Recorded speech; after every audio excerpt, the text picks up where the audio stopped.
Hi, and welcome back to another lesson. In this video, I'd like to talk about thinking like a guitar player. Of course, I'm talking about piano players thinking like guitar players. If you look at how a guitar player plays a chord, he either strums it or arpeggiates it. And I'd like to focus on the strumming for this video. The idea is having a pattern that you can repeat while you change the chords you play.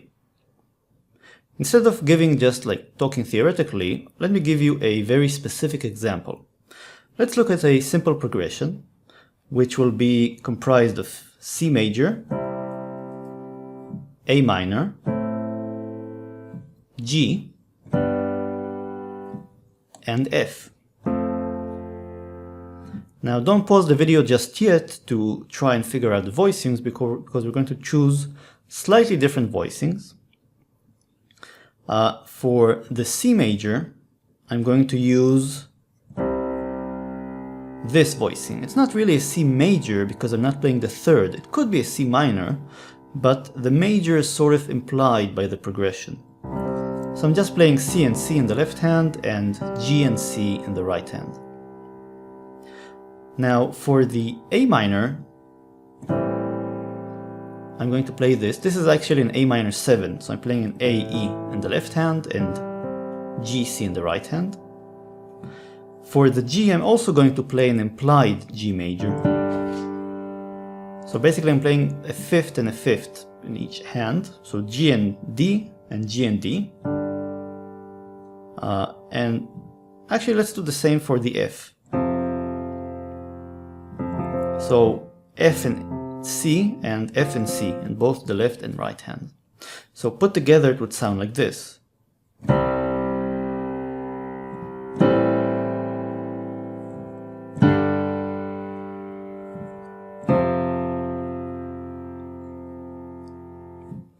Not too bad. Now let's see how we can incorporate a strumming-like pattern. And the pattern I'm going to use is something, I've been using every now and then, and it sounds like this.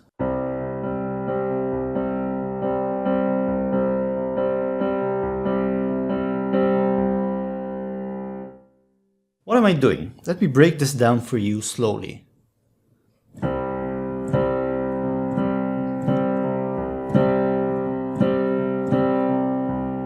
So I'm hitting initially the C and in the left hand and the G and C in the right hand, and then I'm sort of alternating between C and G, C in the right hand. So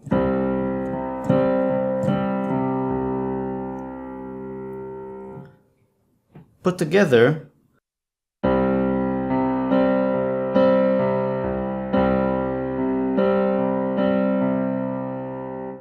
again.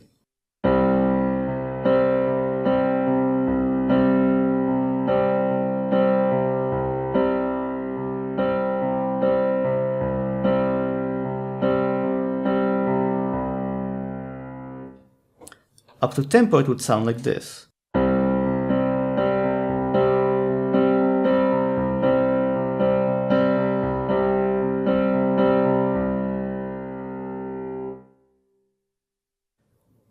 Now notice how much liveliness and motion this adds to your playing once you switch between the chords.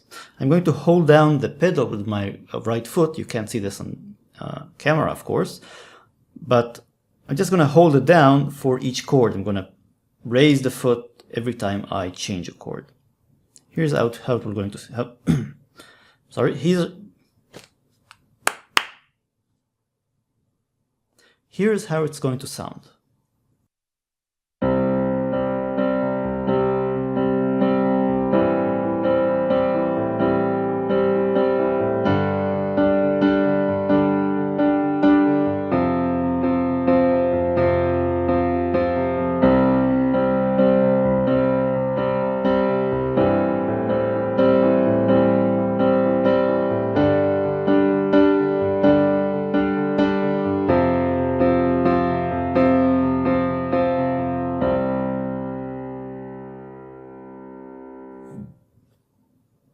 Now you can take this a step further by also adding motion to your playing.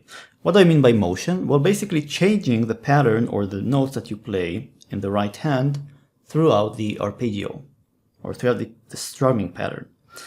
And in C, what I'm going to do is I'm going to alternate between the G and C, which I've been playing so far, and a G and D.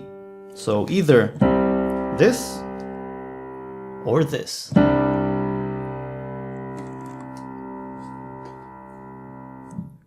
Similarly for the A minor.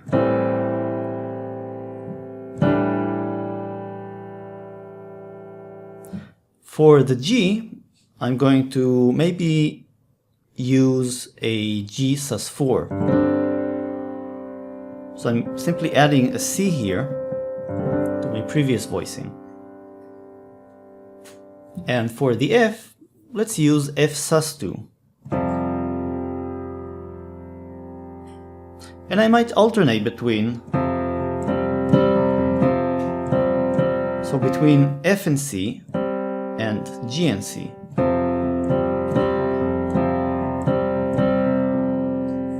Put together, it would sound like this.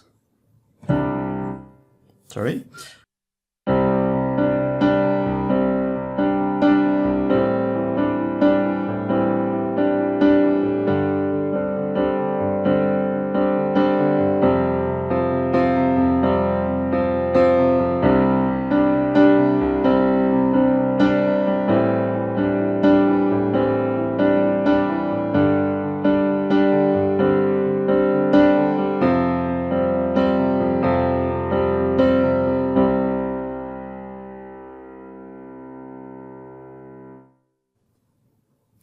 So I hope this lesson sort of gave you an idea of what it means to think like a guitar player. Basically finding some sort of strumming pattern that you can use, and you can go out and try to find your own variations on the pattern I've just played, or simply come up with your own.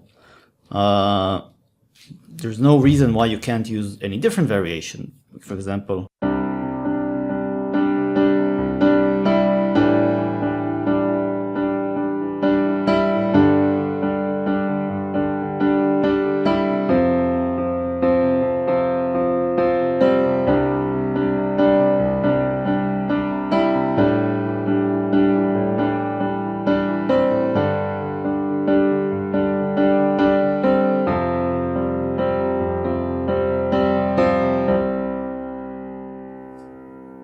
and of course, you can switch between patterns throughout your playing.